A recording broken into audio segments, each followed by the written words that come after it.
कृष्ण, आप सभी का दिन शुभ हो। आज आषाढ़ मास के कृष्ण पक्ष का 9वां दिन है और आज की कथा आत्मबल और धैर्य का संदेश लेकर आई है। जीवन कभी भी एक सीध में नहीं चलता, लेकिन अगर ईश्वर की कृपा हो तो हर मोड़ सुंदर बन जाता है। आज हम प्रार्थना करते हैं, हे माँ दुर्गे, आप हमारे भीतर शक्ति जागृत करें, हमारे हर डर को हरे और हर असत्य से हमें लड़ने का साहस दें। आपकी कृपा से आज की कथा हमारे जीवन में नया उत्साह लेकर आए। अब सुनिए आज की कथाएं। श्री ब्रह्मा जी कहते हैं, इसके आगे पौलत्य नामक तीर्थ है जो मनुष्यों को सभी प्रकार की सिद्धि देने वाला है। अब मैं उसके प्रभाव का वर्णन करता हूँ, ध्यानपूर्वक सुनो। वह छिने हुए राज्य की भी प्राप्ति कराता है। विश्रवान मुनि के ज्येष्ठ पुत्र कुबेर, जो रिद्धि सिद्धि से संपन्न और उत्तर दिशा के स्वामी हैं, पहले लंका के राजा थे। उनके सौतेले भाई रावण, कुंभकर्ण और विभीषण बड़े बलवान थे। हालांकि वे भी विश्रवा के ही पुत्र थे, फिर भी राक्षस पुत्री कैकसी के गर्भ से उत्पन्न होने के कारण राक्षस कहलाते थे। वे तीनों भाई तपस्या करने के लिए वन में गए। वहां उन्होंने बड़ी भारी तपस्या की और मुझसे वरदान प्राप्त कर लिया। फिर अपने मामा मारीच के और नाना तथा माता के कहने से रावण ने कुबेर से लंका की राजधानी अपने लिए मांग ली। इस बात को लेकर दोनों भाइयों में बड़ी भारी शत्रुता हो गई। फिर तो देवताओं और दानवों में भयंकर युद्ध हुआ। रावण ने अपने बड़े भाई कुबेर को युद्ध में हराकर पुष्पक विमान और लंकापुरी पर अधिकार जमा लिया और तीनों लोकों में ये घोषणा कर दी कि जो मेरे भाई को आश्रय देगा वो मेरे हाथ से मारा जाएगा। इस तरह कुबेर को कहीं आश्रय नहीं मिला। तब वे अपने पितामह पुलत्स्य के पास गए और उन्हें प्रणाम करके हाथ जोड़कर विनीत भाव से बोले कि मेरे दुष्ट भ्राता ने मुझे लंका से निकाल दिया है। पिताश्री, अब आप बताइए मैं क्या करूं? अब मेरे लिए दैव अथवा तीर्थ ही आश्रय या शरण है। पौत्र की ये बात सुनकर पुलत्स्य ने कहा, पुत्र, तुम गौतमी गंगा में जाकर भगवान शंकर की स्तुति करो। वहां गंगा के जल में रावण का प्रवेश नहीं हो सकता, अतः मेरे साथ वहीं चलकर कल्याणमय सिद्धि प्राप्त करो। तब कुबेर ने बहुत अच्छा कहकर उनकी आज्ञा सहर्ष स्वीकार कर ली और पत्नी, माता, पिता तथा वृद्ध महर्षि पुलत्स्य के साथ गौतमी गंगा के तट पर चले गए। वहां गंगा जी में स्नान करके पवित्र होकर कुबेर भोग मोक्ष के दाता देव देवेश्वर भगवान शिव की स्तुति करने लगे इस प्रकार कि हे शंभु, आप ही इस चराचर जगत के स्वामी हैं, दूसरा कोई नहीं। जो लोग भी आपकी अवहेलना करके मोहवश धृष्टता करते हैं वे शोक के ही योग्य हैं। आप अपनी 8 मूर्तियों द्वारा संपूर्ण जगत का भरण पोषण करते हैं। आपकी आज्ञा से ही सभी लोग चेष्टा करते हैं, फिर भी विद्वान पुरुष ही आपकी महिमा को सब कुछ जान पाते हैं। अज्ञानी पुरुष आप पुरातन प्रभु को कभी नहीं जान सकता। एक दिन जगदम्बा पार्वती ने अपने शरीर के मैल से एक पुतला बनाकर रख दिया और परिहास में आपसे कहा कि देव, यह आपका शूरवीर पुत्र है। उस पर आपकी कृपा दृष्टि हुई और वह विघ्नों का राजा गणेश बन गया। अहो, महेश्वर की दृष्टि का कितना अद्भुत प्रभाव है। जब कामदेव भस्म हो गया और रति उसके लिए विलाप करने लगी, तब दयामयी माता पार्वती ने आंसू बहाते हुए आपकी ओर देखकर कहा, भगवान, इन बेचारों का दाम्पत्य सुख छिन गया। तब आपने उस पर भी कृपा की। अगर आप रति और कामदेव का, और जब भगवान महादेव ने कामदेव को भस्म किया था, उसका वृतांत सुनना चाहते हैं विस्तार पूर्वक, तो मैं आपको विश्वास दिलाती हूँ कि शिव महापुराण की कथा जो पार्वती खंड है उसे आप जरूर सुनिएगा, जो हमारे दूसरे चैनल पर है। आप शायद कहीं भी इन कथाओं को इतने विस्तार पूर्वक कहीं नहीं सुन सकते हैं जितनी खूबसूरती से वर्णन भगवान शिव और देवी पार्वती के विवाह का किया गया है। तो जब विवाह हो रहा था तो उस समय भगवान शिव को बहुत ही प्रसन्न देखकर, एक सुयोग अवसर देखकर देवी पार्वती ने भस्म में कामदेव को पुनर्जीवन दिलवाया था। बहुत खूबसूरत शब्दों में वृतांत का वर्णन किया गया है। मैं आपको फिर से कहती हूँ कि आप शिव महापुराण को चाहे तो आप मेरे चैनल पर या कहीं पर भी विस्तार पूर्वक जरूर सुनिएगा, अगर आपको पुराणों की कथाएं सुनना पसंद है। तो देवी पार्वती ने कामदेव को भी पुनर्जीवन दिलवाया। कामदेव मनोभव हो गया और वह रति की मनोभूमि में प्रकट हो गया। इस प्रकार उमा सहित महादेव जी की कृपा से रति ने पूर्ण सौभाग्य प्राप्त किया। इस प्रकार स्तुति करने पर भगवान शंकर कुबेर के सामने प्रकट हुए।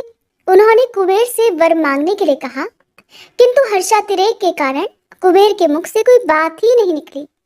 उसी समय आकाशवाणी हुई।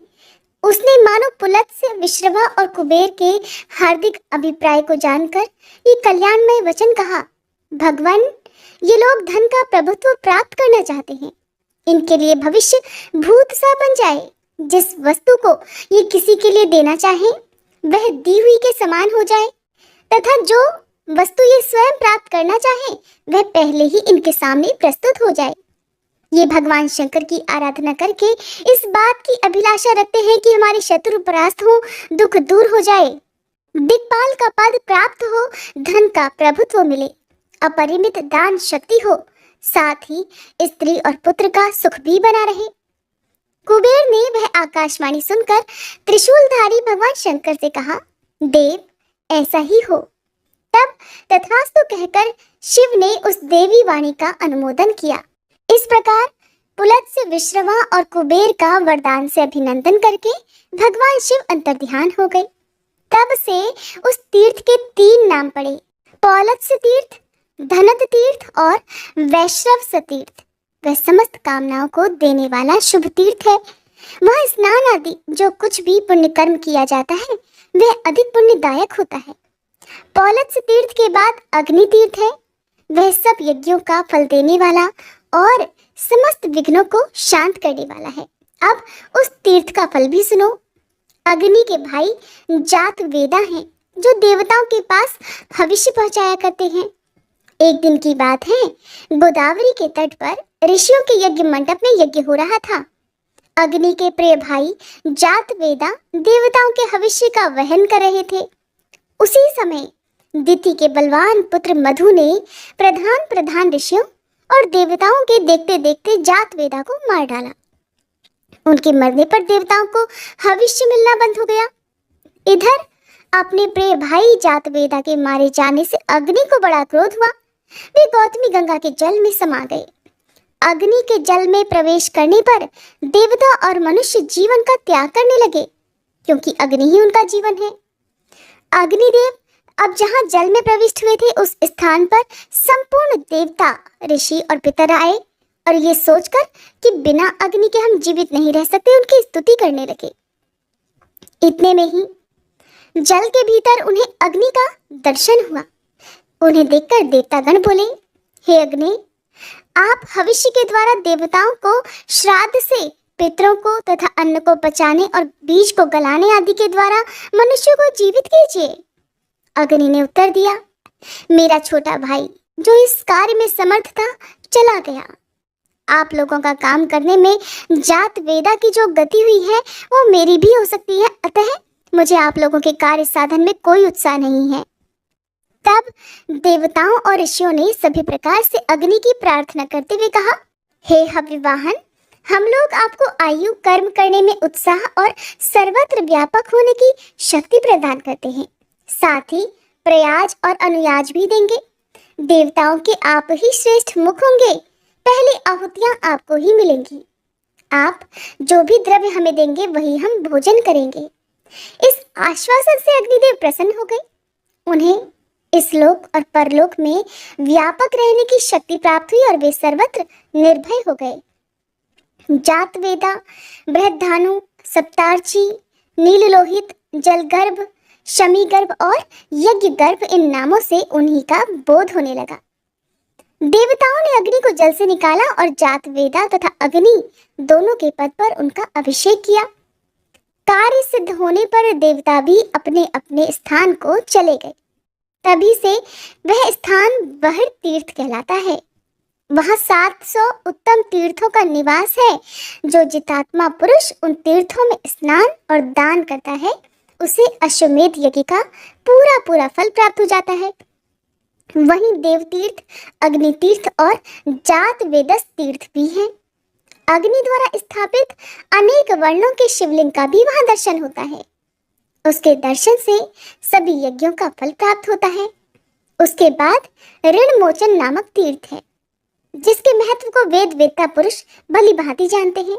नारद, मैं उसके स्वरूप को बतलाता हूँ, मन लगाकर सुनो। कक्षीवान का ज्येष्ठ पुत्र प्रथुश्रवा था। वह वैराग्य के कारण न तो विवाह करता था और न अग्निहोत्री ही। कक्षीवान का कनिष्ठ पुत्र भी विवाह के योग्य हो गया था, तो भी उसने परिवृत्ति होने के भय से विवाह और अग्निहोत्र नहीं किए। परिवृत्ति का अर्थ है बड़े भाई की अविवाहित अवस्था में विवाह कर लेने वाला छोटा भाई परिवृत्ति कहलाता है। इसे शास्त्रों में दोष माना गया है। तो इस प्रकार छोटे पुत्र ने परिवृत्ति होने के भय से विवाह नहीं किया। अब जब पितरों ने कक्षीवान के दोनों पुत्रों से पृथक पृथक कहा, पुत्रों, तुम देव ऋण, पितृ ऋण, ऋषि ऋण से मुक्त होने के लिए विवाह करो। ज्येष्ठ पुत्र ने कहा, नहीं, कैसा ऋण और कौन उससे मुक्त होता है? तब छोटे पुत्र ने उत्तर दिया, बड़े भाई के अविवाहित रहते मेरा विवाह करना तो उचित नहीं है, अन्यथा परिवृत्ति होने का भय है। तब पितरों ने उन दोनों से कहा कि तुम लोग गौतमी गंगा में जाकर स्नान करो। गौतमी का स्नान सभी मनोरथों को सिद्ध करने वाला है। गौतमी गंगा तीनों लोगों को पवित्र करने वाली है। उनके जल में श्रद्धापूर्वक स्नान और तर्पण करो। गौतमी का दर्शन, वंदन और ध्यान करने से समस्त कामनाएं पूर्ण होती हैं। वह स्नान करने के लिए कोई देश, काल और जाति आदि का भी नियम नहीं है। गौतमी में स्नान करने से बड़े भाई पर कोई ऋण नहीं रहता और छोटा भाई परिवृत्ति भी नहीं होता। पितरों के आदेश से कक्षीवान का ज्येष्ठ पुत्र प्रथुश्रवा गौतमी में स्नान और तर्पण करके तीनों ऋणों से मुक्त हो गया। तब से वह तीर्थ ऋण मोचन कहलाता है। वहाँ स्नान और दान करने से ऋणवान मनुष्य श्रौत, स्मार्त तथा अन्य ऋणों से भी मुक्त होकर सुखी हो जाता है। इसके बाद अन्य तीर्थों का वर्णन आप आने वाले अध्याय में सुनेंगे। अब सुनिए कल से आगे की पौराणिक कथा। भीष्म जी ने पूछा, मुने, मार्कंडेय जी ने भीष्म तीर्थ में भगवान श्री कृष्ण को किस प्रकार उपदेश दिया और किस समय और कैसे उनके साथ समागम हुआ? मार्कंडेय जी किसके पुत्र हैं?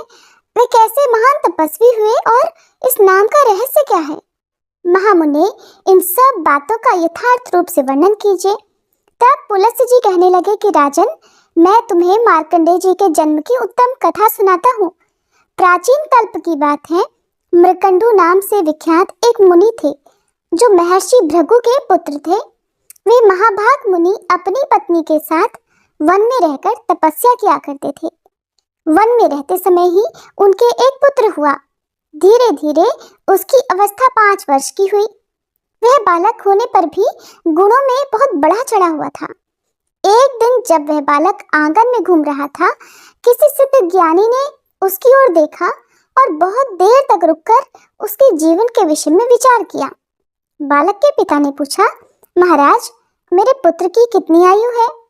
तब वह सिद्ध बोला, मुनीश्वर, विधाता ने तुम्हारे पुत्र की जो आयु निश्चित की है, उसमें अब केवल 6 महीने और रह गए हैं। मैंने ये बिल्कुल सच्ची बात बताई है, इसके लिए आपको शोक नहीं करना चाहिए।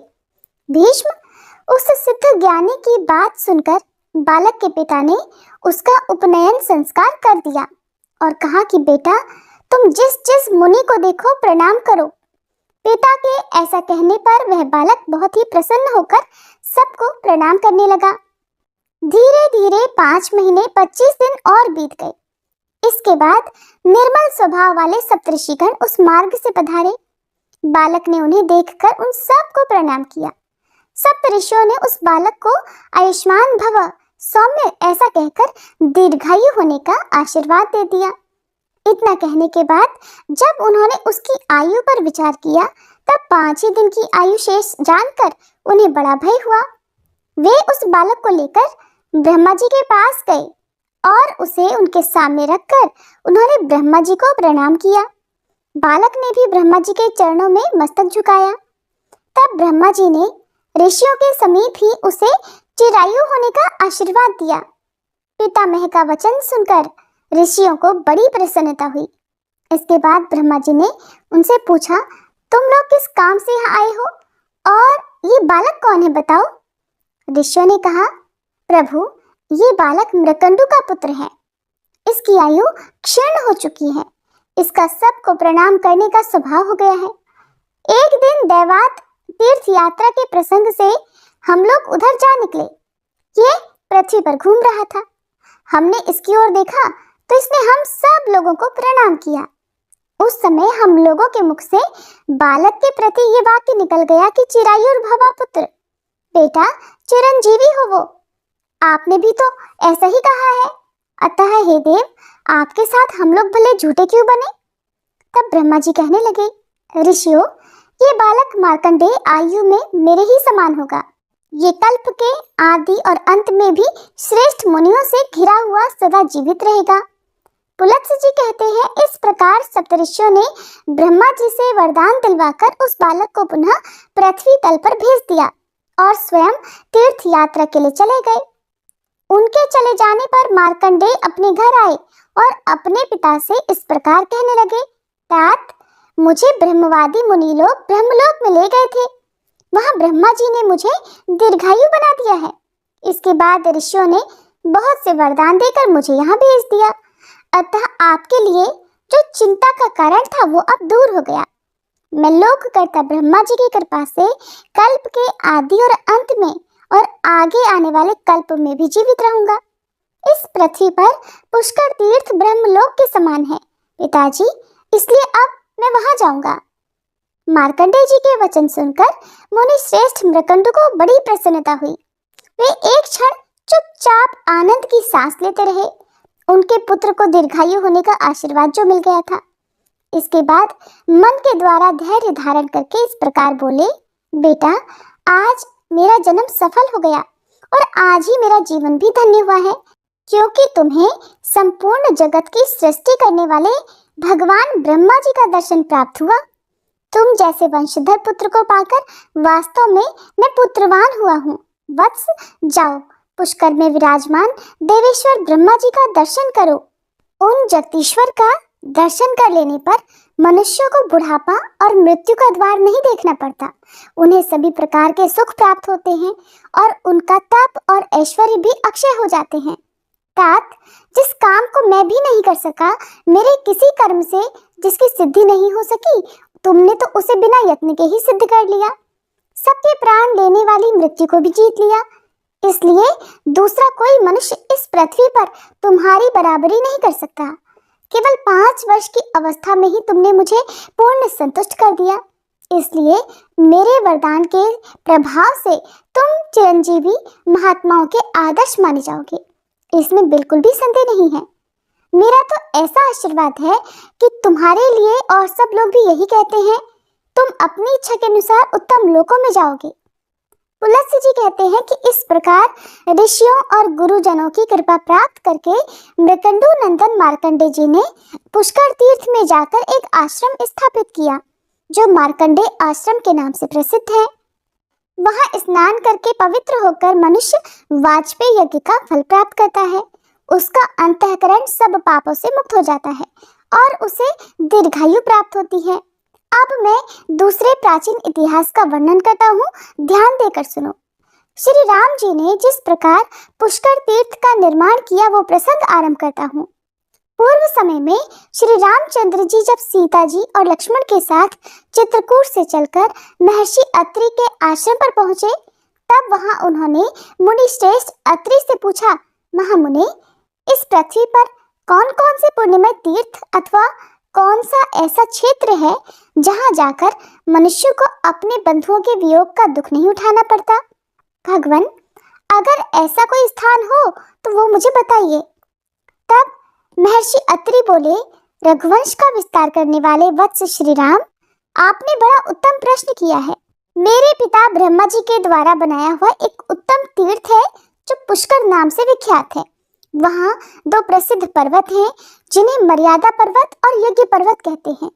उन दोनों के बीच में 3 कुंड हैं जिनके नाम क्रमशः ज्येष्ठ पुष्कर, मध्यम पुष्कर और कनिष्ठ पुष्कर हैं। वहां जाकर अपने पिता दशरथ को आप पिंडदान से तृप्त करो। वह तीर्थों में श्रेष्ठ तीर्थ और क्षेत्रों में उत्तम क्षेत्र है। रघुनंदन, वहां अवियोगा नाम की एक चौकोर बावली है और एक दूसरा जल से भरा हुआ कुआं है जिसे सौभाग्य कूप कहते हैं। वहां पर पिंडदान करने से पितरों की मुक्ति हो जाती है। वह तीर्थ प्रलय पर्यंत रहता है, ऐसा पितामह का कथन है। पुलत्स्य जी कहते हैं, बहुत अच्छा कहकर श्री रामचंद्र जी ने पुष्कर जाने का विचार किया। वे ऋक्षवान पर्वत, विदिशा नगरी और चर्मणवती नदी को पार करके यज्ञ पर्वत के पास जा पहुंचे। फिर बड़ी तेजी से उस पर्वत को भी पार करके वे मध्यम पुष्कर में गए। वहां स्नान करके उन्होंने मध्यम पुष्कर के ही जल से समस्त देवताओं और पितरों का तर्पण किया। उसी समय मुनि श्रेष्ठ मार्कंडेय जी अपने शिष्यों के साथ वहां आए। श्री रामचंद्र जी ने जब उन्हें देखा तो सामने जाकर प्रणाम किया और बड़े आदर के साथ कहा, मुने, मैं राजा दशरथ का पुत्र हूँ। मुझे लोग राम कहते हैं। मैं महर्षि अत्रि की आज्ञा से अवयोगा नाम की बावली का दर्शन करने के लिए यहाँ आया हूँ। विप्रवर, बताइए वह स्थान कहाँ है? तब मार्कंडेय जी ने कहा, रघुनंदन, इसके लिए मैं आपको साधुवाद देता हूँ, आपका कल्याण हो।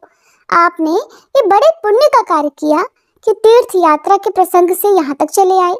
यहाँ से अब आप आगे चलिए और अवयोगा नाम की बावली का दर्शन कीजिए।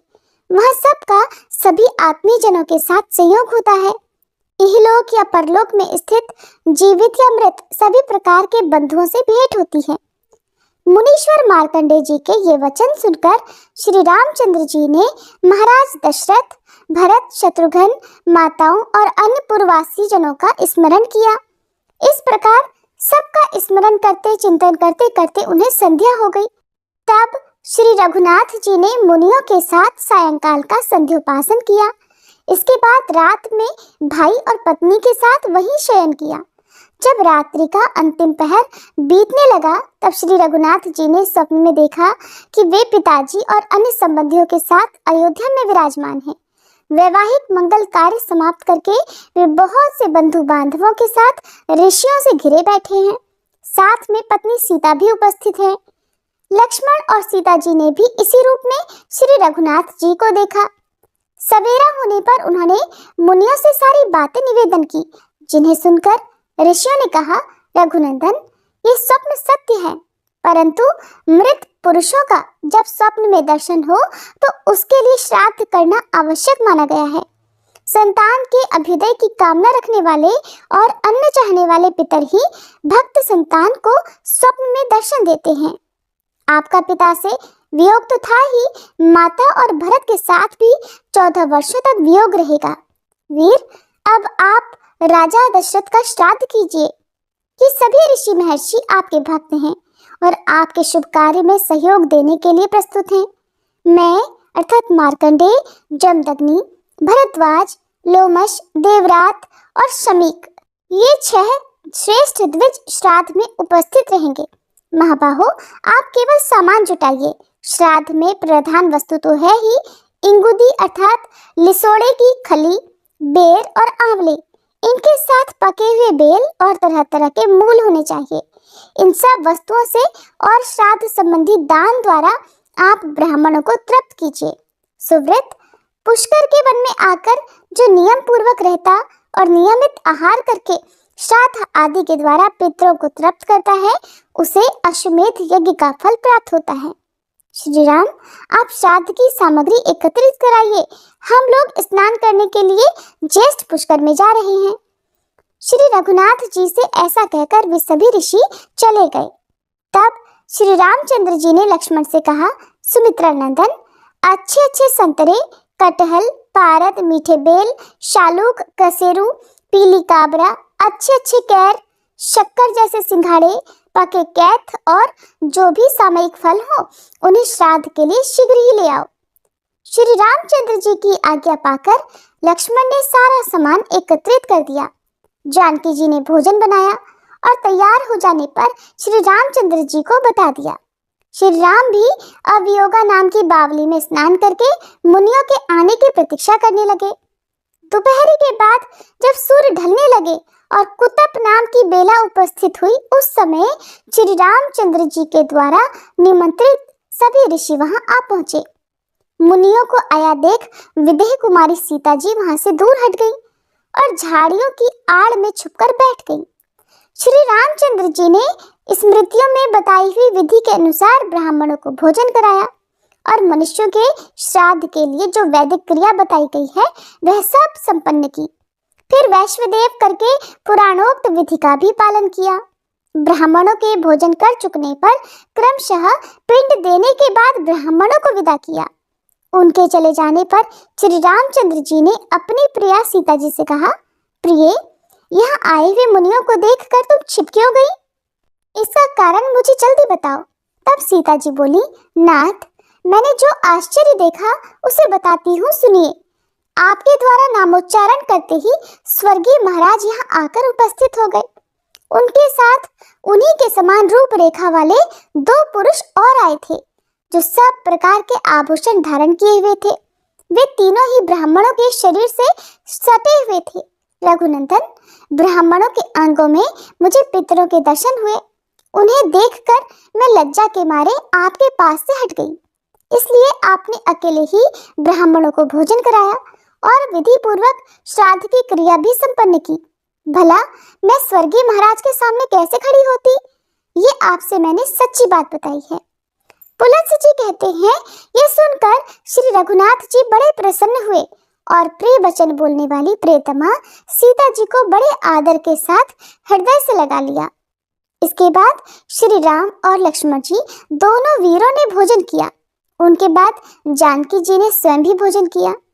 इस प्रकार दोनों भाई श्री राम और लक्ष्मण और सीता जी ने वो रात वहीं बिताई। अगले दिन सूर्योदय होने पर सबने वहां से जाने का निश्चय किया। श्री रामचंद्र जी पश्चिम की ओर चले और 1 कोस चलकर ज्येष्ठ पुष्कर के पास जा पहुंचे। श्री रघुनाथ जी जैसे ही जाकर पुष्कर के पूर्व में खड़े हुए, तुरंत ही उन्हें देवदूत के कहे हुए ये वचन सुनाई दिए, रघुनंदन, आपका कल्याण हो। ये तीर्थ अत्यंत दुर्लभ है।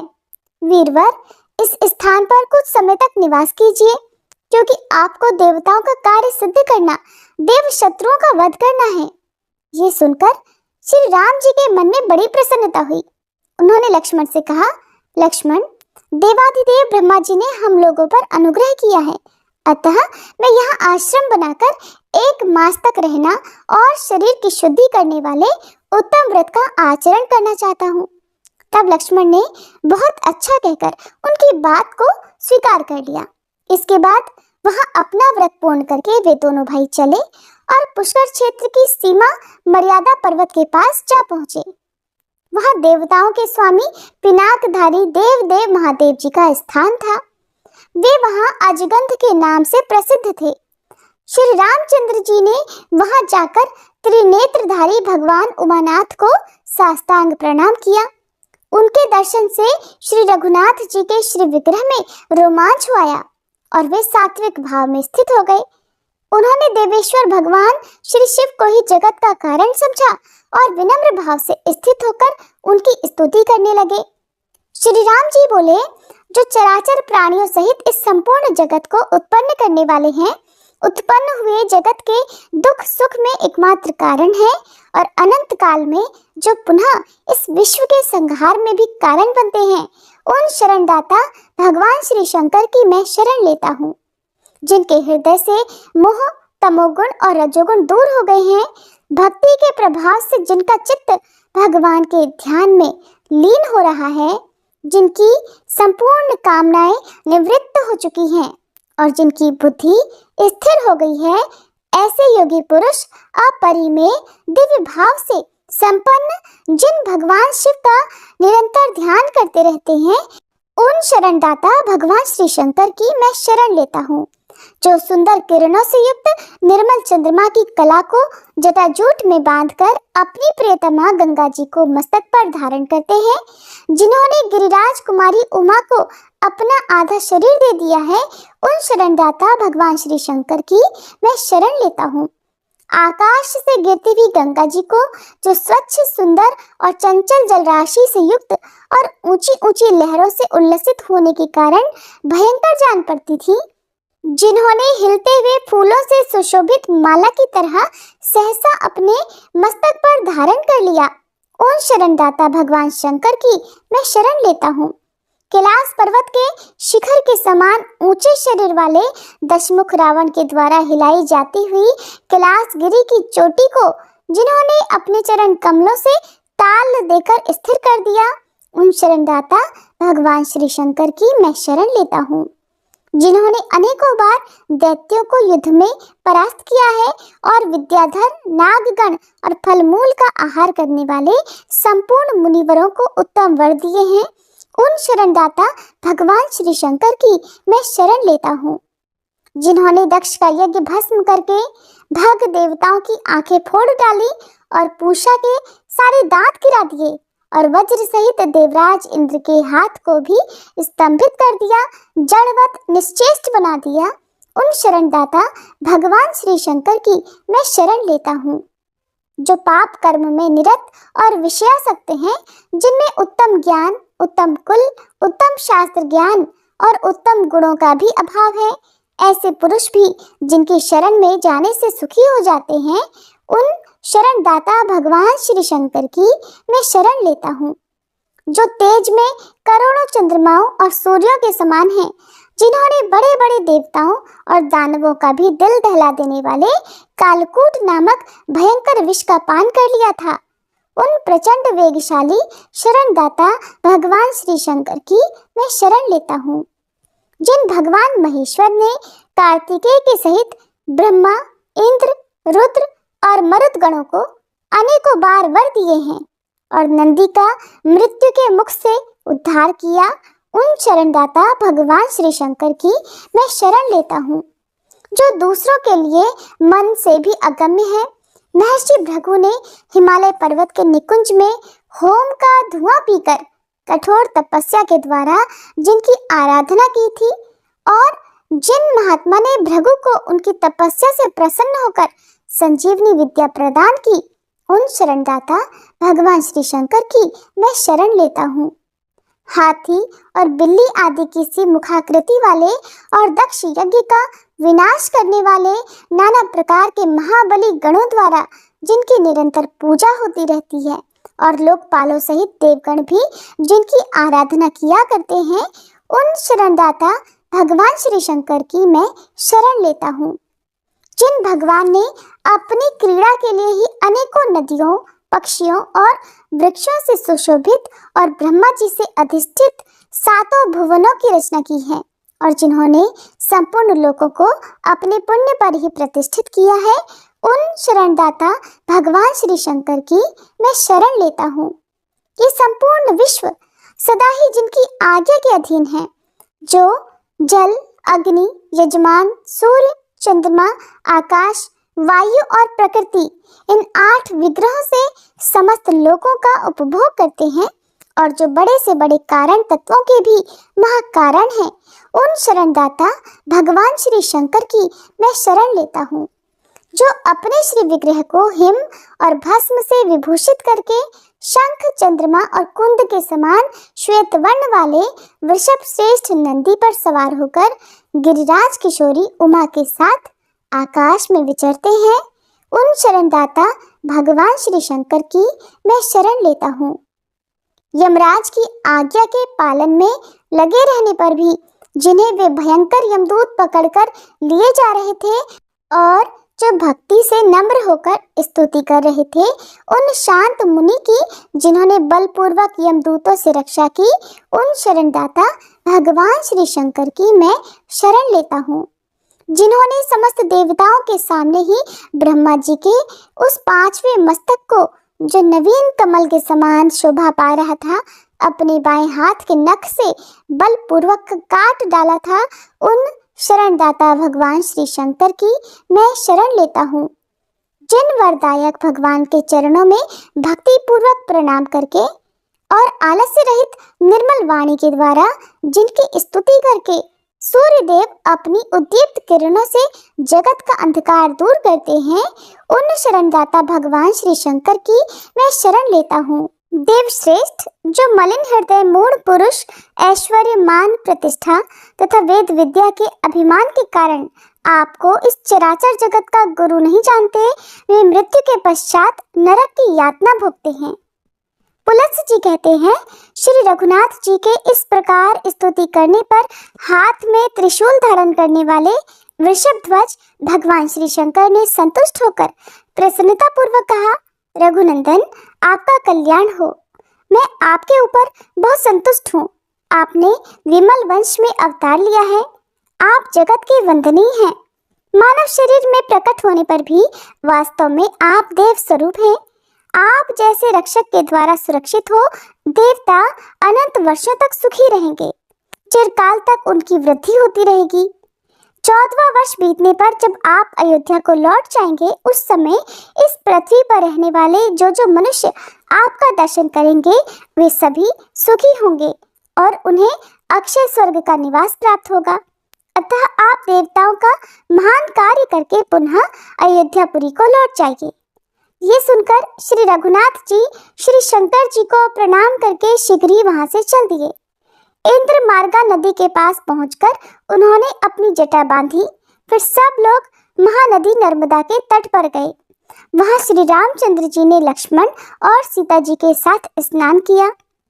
इसके बाद नर्मदा के जल से देवताओं और अपने पितरों का तर्पण किया और फिर उन दोनों भाइयों ने एकाग्र मन से भगवान सूर्य और अन्यान्य देवताओं को बारंबार मस्तक झुकाया। जैसे भगवान श्री शंकर पार्वती और कार्तिकेय के साथ स्नान करके शोभा पाते हैं, ठीक उसी प्रकार सीता जी और लक्ष्मण के साथ नर्मदा में स्नान कर श्री राम जी भी सुशोभित हुए। हरे कृष्णा। आज के अध्याय में बस इतना ही। इसके आगे का वृतांत आप सभी अगली कथा में जरूर सुनिएगा।